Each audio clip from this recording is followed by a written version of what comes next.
Imagine getting caught doing something shady, but then you remember, oh wait, I own the newspaper. So, tomorrow's headline is Local Businessman Unfairly Attacked by Jealous Haters. Today, we're talking about the doctor who bought the news. Welcome to Margins and Madness. My name is Ria. And honestly, I love you so much for being here. I do these videos because because they're banger, because I go cuckoo and I can't leave a story alone until it makes sense. So today, let me tell you what I found. Okay, let's get serious. My sweet Bengi darling, today we're in Cape Town, South Africa. There is a man. His name is Iqbal Survé. He studied medicine, became a doctor. Then he left medicine to start a business. Built a company called Sekunjalo Investments. By the 2000s, he was celebrated. A success story. A man who came from nothing and made something. And then, my Bengi darling, he got a very, very interesting idea. He decided he wanted to own newspapers. Now, I want you to think about this for a second.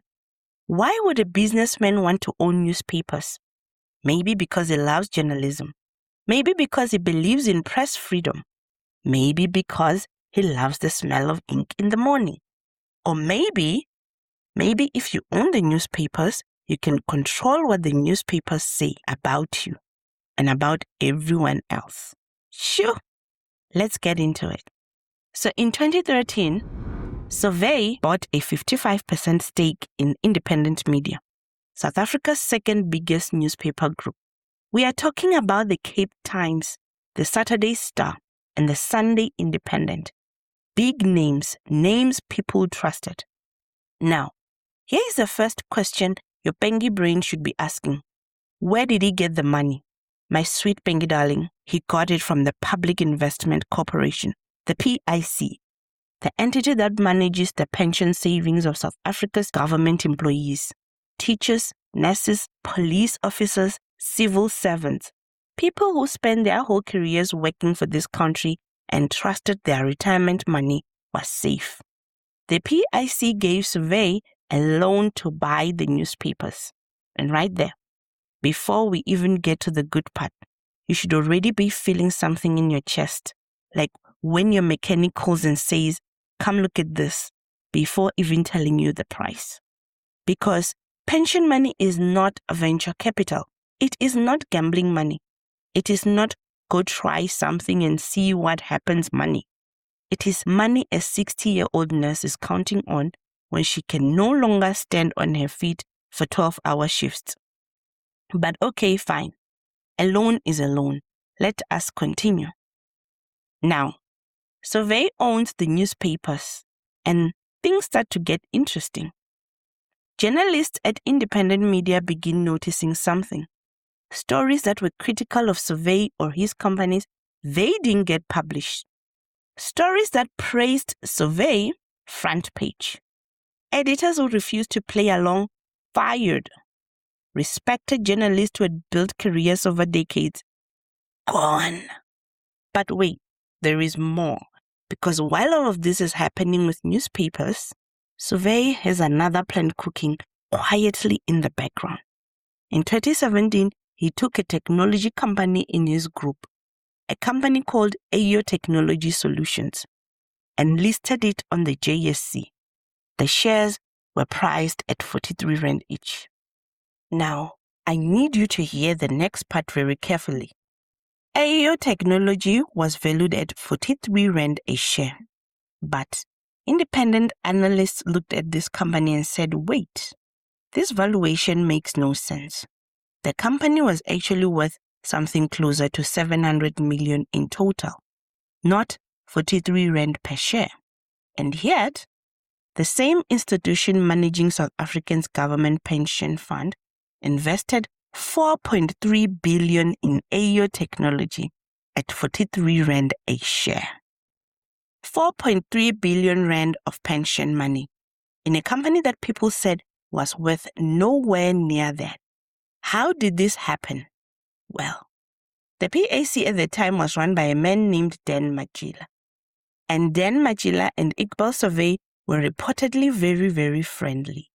The Commission of Inquiry later found that this friendship created what they called top-down pressure on the teams at PIC to make the deal happen. Processes were bypassed.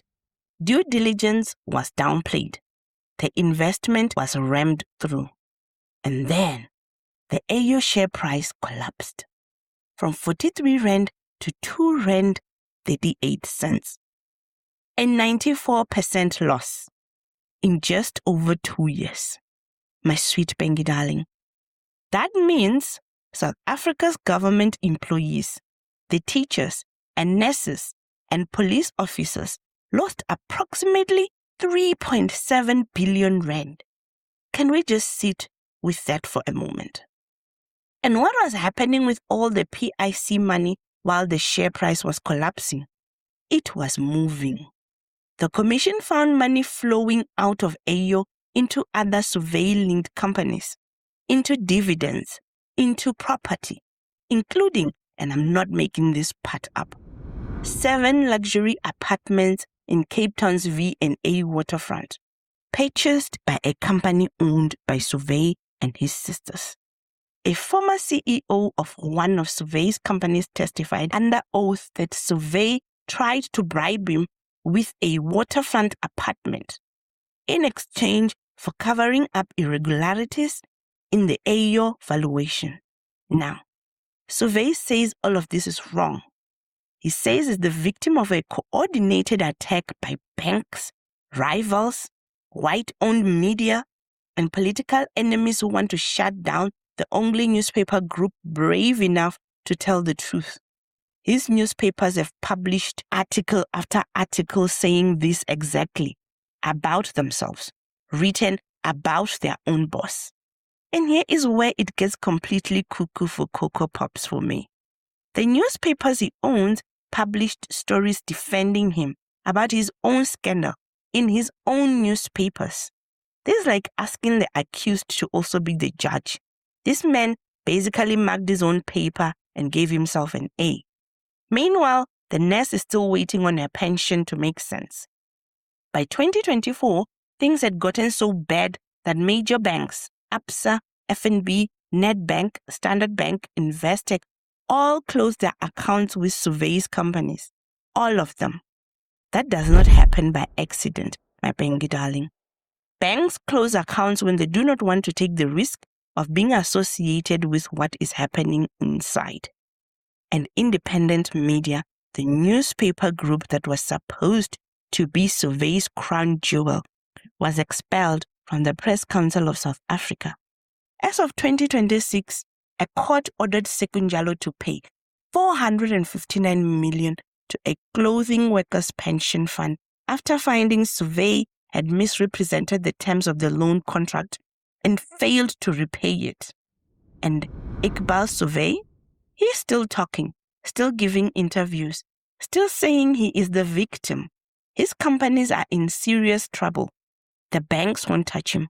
The JSC delisted his companies, but he has not been criminally convicted of anything. Not yet. And that, my sweet Bengi darling, is the lesson for today. And it is a hard one. We talk a lot about corruption in government, about politicians stealing, about what Survé's story shows us is something more dangerous and more subtle. It shows us what happens when someone uses a media empire, government relationships, not to steal in an obvious way, but to build a system where they can never be questioned. Because when you own the newspaper, who writes the story about you? Information is power, and the person who controls the information controls the narrative, controls what people believe, controls what people know. The lesson is this. When someone in power starts telling you that all criticism of them is an attack, that every question is an enemy, that every journalist who investigates them is a racist or a conspirator or a political puppet, ask yourself, what are they so afraid of you finding out? Because the truth does not need that much protection. When someone says, everyone is criticizing me, everyone criticizing me is a hater, do you believe them? Or do you start asking what they are hiding? Tell me, Pengi darling. I need to know. Thank you for watching. Don't forget to be kind. Be a little bit weird. The world needs you just like that. Hit like and subscribe. See you on the next one. Love you.